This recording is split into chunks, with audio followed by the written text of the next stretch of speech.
उसमें कोई एससी नहीं है, कोई एसटी नहीं है, कोई ओबीसी नहीं है, कोई यादव जाट गुज्जर कुर्मी कोयरी कुशवाहा नहीं है, कोई वाल्मीकि चमार खटिक रैगर धानक इत्यादि नहीं है।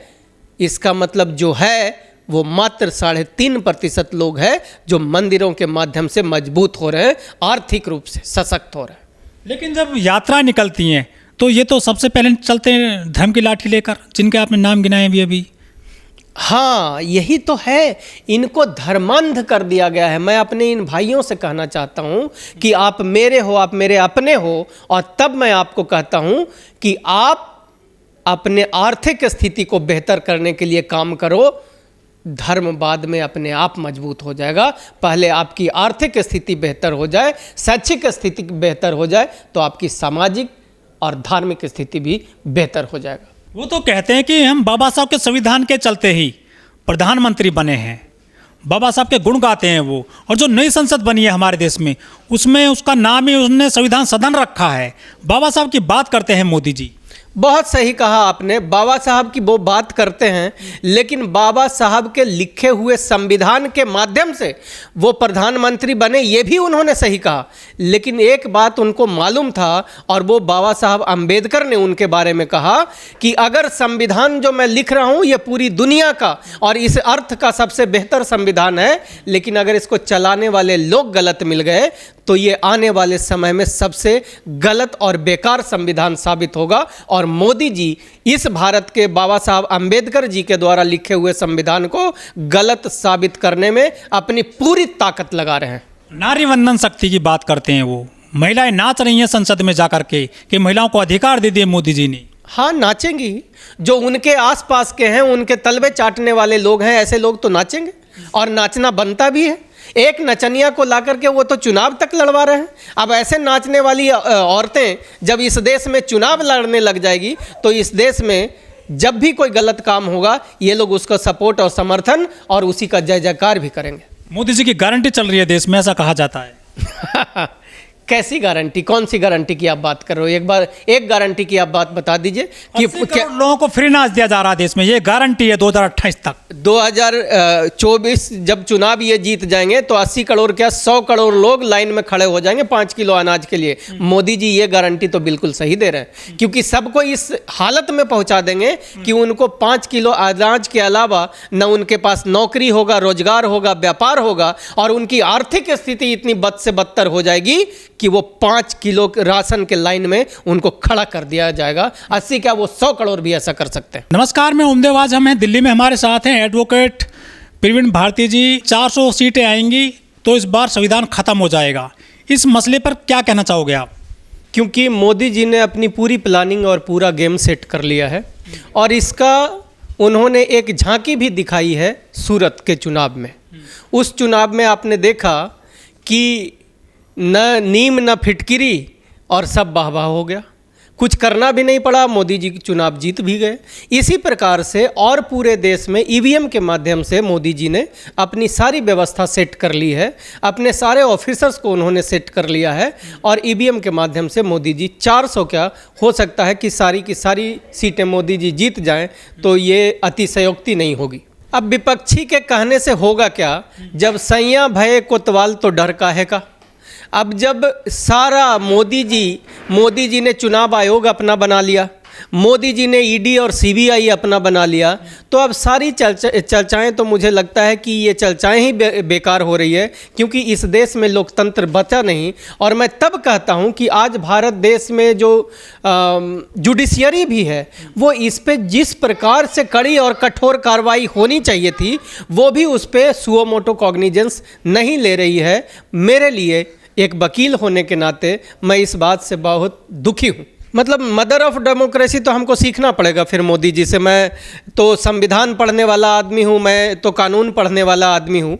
अगर मदर ऑफ डेमोक्रेसी ये है कि सीबीआई ईडी का छापा पड़े और उसके बाद चुनावी चंदा बॉन्ड के रूप में मिल जाए किसी पार्टी को, अगर इसको मदर ऑफ डेमोक्रेसी कहते हैं, मदर ऑफ डेमोक्रेसी कहते हैं कि मणिपुर में लड़कियों को नंगा घुमा कर और उस पर मोदी जी चुप हैं, क्या यही है मदर ऑफ डेमोक्रेसी? क्या मदर ऑफ डेमोक्रेसी यही है कि जिन लड़कियों ने इस पूरे देश में, पूरी दुनिया में भारत देश का नाम करवाया, और उन लड़कियों का शोषण करने वाला आदमी मोदी जी के मंत्रालय में मंत्री बना बैठा रहा, उस पे एफआईआर करने के लिए लड़कियों को जंतर मंतर पे आना पड़ा। इसको आप मदर ऑफ डेमोक्रेसी कहते हो? या मदर ऑफ डेमोक्रेसी आप इस बात को कहते हो कि किसानों के खिलाफ काले कानून कुछ मित्रों को फायदा पहुंचाने के लिए लाया जाए और उसके बाद उनको रौंद करके 700 से ज़्यादा लोगों को मार दिया गया, उनका कत्ल कर दिया गया, उस पर भी सरकारें चुप रही?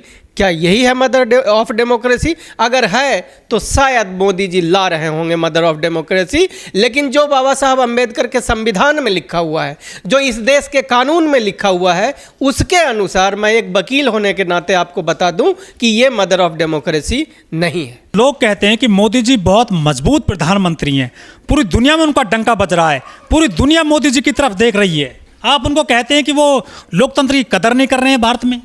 बहुत सही कहा। पूरी दुनिया में ये कौन लोग कहते हैं? वही तो नहीं जो उनके चेले चपाटे हैं, जो उनके जूठों पे पलने वाले लोग हैं, ये वो लोग तो नहीं है। पता लगाइएगा, क्योंकि यही मोदी जी हैं जिनके होते हुए पाकिस्तान से भारत चुनाव हार जाता है। ये शर्म की बात है।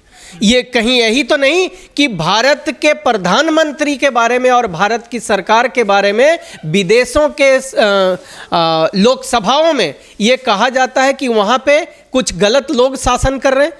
यही डंका तो नहीं है? या डंका ये है कि यहाँ गरीबों के सर पे पेशाब किया जा रहा है और लोग चुपचाप बैठे हुए हैं? क्या ये तो डंका नहीं है? किस बात की डंका की बात आप कर रहे हो? मुझे बताना पड़ेगा, क्योंकि मैं एक पढ़ा लिखा इंसान हूँ और जो मैं पढ़ता हूँ, जो देखता हूँ, वही मैं सीखता हूँ। मैंने इस डंका के बारे में कभी कहीं नहीं सुना। मोदी सरकार ने देश में 33% महिला आरक्षण दिया है और एक आदिवासी महिला को राष्ट्रपति बनाया है। ये बड़ा काम किया गया है देश में पहली बार। ये सबसे बड़ा हास्यास्पद बात है। मोदी जी जो हैं वो इस देश के लोगों को मूर्ख बनाने में एक माहिर आदमी हैं, और मोदी जी एक मदारी हैं जो डुगडुगी बजाते हैं, और जिस प्रकार से एक मदारी देखने वाले को बेवकूफ़ बना करके अपना जादू दिखाता है, मोदी जी भी वही काम कर रहे हैं। मोदी जी ने द्रौपदी मुर्मू जी को इस देश की प्रथम महिला बना दिए, और उस महिला के हाथ में क्या अधिकार है? उस महिला ने इस देश की, जब आदिवासी महिलाओं को नग्न करके घुमाया गया तो उन्होंने क्या किया, और इस सरकार को उन्होंने क्या किया?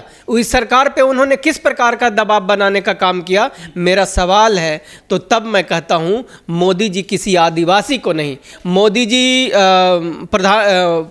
राष्ट्रपति के बारे में ये कहना उचित नहीं होगा, लेकिन मैं इतना ज़रूर कहूँगा कि ये एक सिंबोलिज्म है जो मोदी जी के इशारों पे ये सब काम किया जा रहा है, लेकिन इस देश के और इस देश की महिलाओं का सम्मान उससे नहीं बढ़ा है। कहते हैं कि 25 करोड़ लोगों को गरीबी रेखा से ऊपर उठा दिया है, अमीर कर दिया है। किसानों को 6,000 रुपये दिए जा रहे हैं प्रति वर्ष, और जो मनरेगा में जो है नौकरी दी जा रही है, काम दिया जा रहा है। और क्या चाहिए सर? किसानों को पैसे दिए जा रहे हैं। पत्रकार साहब, आपको जानकारी कम है, आप जानकारी लीजिए। आज तक पिछले 40 वर्षों में सबसे ज़्यादा बेरोजगारी है इस देश में। अब इससे बड़ी बात आपको मैं क्या बताऊं?